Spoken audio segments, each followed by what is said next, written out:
Carl Jung, in the collected works, he wrote, "The unconscious has no time. There is no trouble about time in the unconscious. Part of our psyche is not in time and not in space. They're only an illusion, time and space, and so, in a certain part of our psyche, time does not exist at all." Welcome, my friends, to another episode from Inside Treasures. My name is Favour, and I love to challenge myself and those around me for the purpose of growth. This podcast is about helping you to heal, to change, and to grow. This episode is all about our perception of time and how we relate to time and how we experience time. My struggle with time has started years and years and years ago, and part of it is just me wanting to be relaxed, taking my own time and doing things my own way.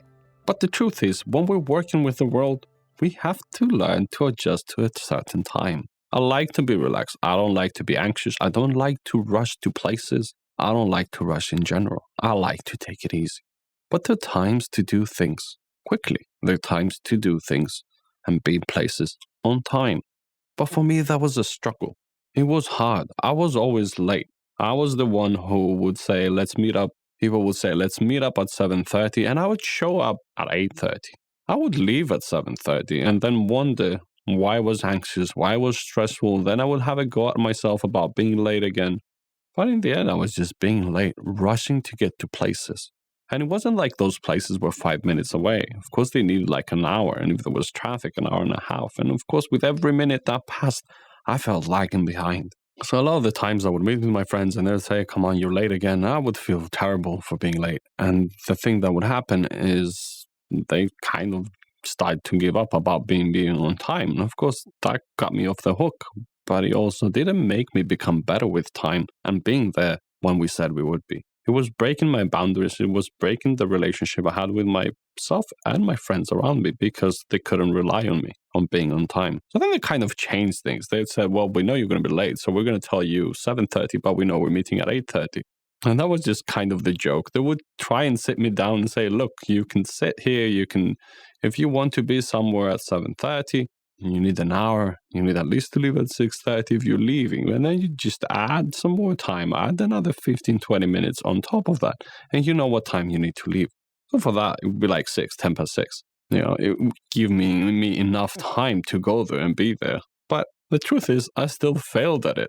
The time that I started getting better with time was after I had kids. And they kind of started going to nursery. And it was a specific time that we needed to drop them off and a specific time that we needed to pick them up. And dropping off, there would still be the times we're getting ready. It's going to be late. It's okay. But most of the times, it was about making sure that I'd be there on time. Because it was kind of like a very important appointment. So I had that sense of importance, that sense of urgency. And especially when it comes to picking up my kids from school, it's been about absolutely, I can't be late any single minute because I need to be there to pick them up. Because I know consequences of parents not picking up their children, it feels like there's a huge drag. So that's made me more accountable to myself and to my children and making sure that I'm there when I need to be there. The little trick that I try to use is knowing the time and also try my best to rush early. So I know roughly how much time I need. I know the time that I need to leave, but then I try to rush just for a few minutes for me to get ready, to do my best to lean in and just get out of the door. That's the message I'm sending to myself. I keep telling myself, just get out, just get out, just get out, just do this, and get out. And that's what I have in my mind. It's not about arriving at the place, it's about getting out of the door. And I know that I get out of the door, then I have enough time. And after that, it's only a few minutes of me being anxious and stressful to get out. But then I can still take my time, be relaxed, because I know I've accounted for it. But why is this all important to you? The thing I want to talk about today is about our perception of time, how we personally perceive time, and what effect that has in our lives. Because like I said, we can be anxious just for a few minutes to get out of the door and then be relaxed, or I can be relaxed and then be anxious for a whole hour and a half trying to get to a place. And that is our personal perception. I won't be talking about, the time and how a clock ticks and that, because that is the same for everybody. That's scientific. But how we perceive time and how we perceive ourselves within time is a huge difference within ourselves and between person to person, but within ourselves as well. So how does like a baby perceive time? How do babies perceive time? And they say as kids develop, the perception of time is one of the last ones to come in as we learn. So developmentally, it takes time for us to actually be able to describe time and perceive it. But we're very, very present in the moment. A baby, when it's looking at his mother, might not have the kind of mental capacity and emotional stuff that we have, but it can look at its mother, be 100% present, because the whole world is the face of the mother or the father. And that is just being there, without thinking, what do I have to do, or did I do the dishes, or any of that stuff. That's what's lovely about babies. They're very, very present and have a different perception of how they are present within time. But now you and I perceive time differently. Like, I'm recording this, I'm concentrating, I'm focusing. You might be doing something else and you're listening to this. Each one of us has a different perception of the time and how that is passing. If it's boring and you want me to finish and you just want to press stop, then it just like, okay, let's just get on with this. It drags on. But if you're excited about the things that I'm saying and you really want to pay attention to every little word that I'm going to say and how good it is and you're really liking it, then your perception of time is different because you're enjoying yourself. Our mind has this amazing ability with time. We are in the present, yet we can recall things from the past. We have the present moment and the outside world as it is.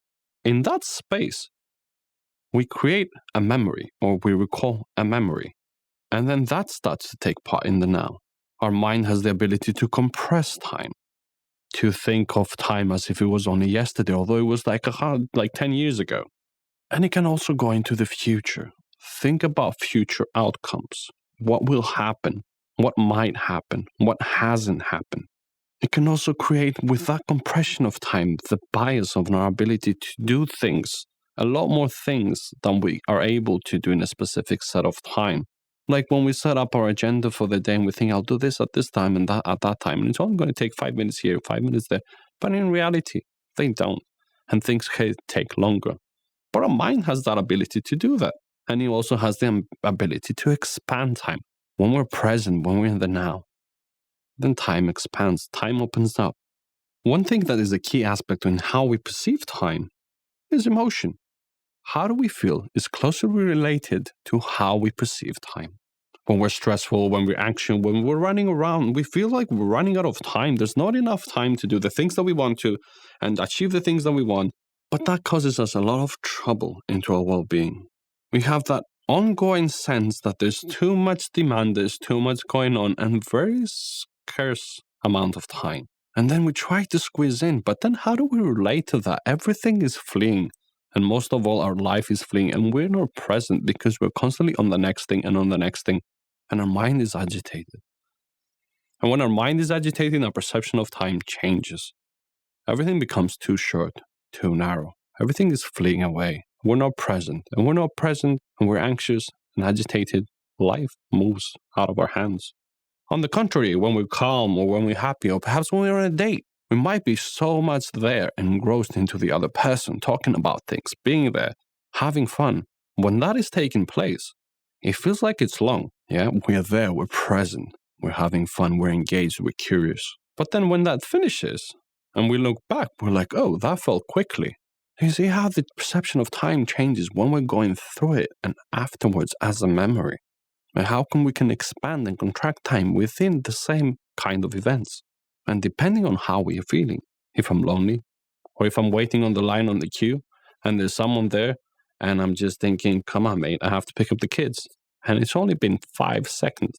I'm expanding time again because of the way that I feel, because of not willing to sit there, and my mind races to be somewhere else, into the future or into the past. The truth is, we only have the now. There's only now. And now is very quick. And now is very slow. And now changes. But now is ever present. Now is what it is. And now is now. And now is now. I know it's a play with words, but in reality, when we experience that from a moment to moment, we know that the moment before, when we have time ticking, we know it's a different time and it belongs to the past. But that is not something to burden us. That's something to enlighten us, to know that there's always a chance, that there's always a way, there's always a perception with the time that we can have. Because there is more time. There's always more time. There's always another now. But our thoughts and emotions get in the way. By practicing meditation, we see that we can be focusing on something, or we can be concentrating, we can be meditating. And the minute our thoughts arise, the minute pictures arise, the minute sounds arise within our own mind, and we start to get engaged, we fall into that part, and we start to get lost. You're present on something else comes that drifts us. And that comes with observation and presence, being present and realizing that when we start to think, it's not that it's bad to think, but when we start to think and overthink, if we're not doing it intentionally, if I'm with my kids and I'm thinking about the work that I need to do, I'm being taken away from the present moment. I don't allow myself to enjoy that, but I have demands, I have things that I need to do.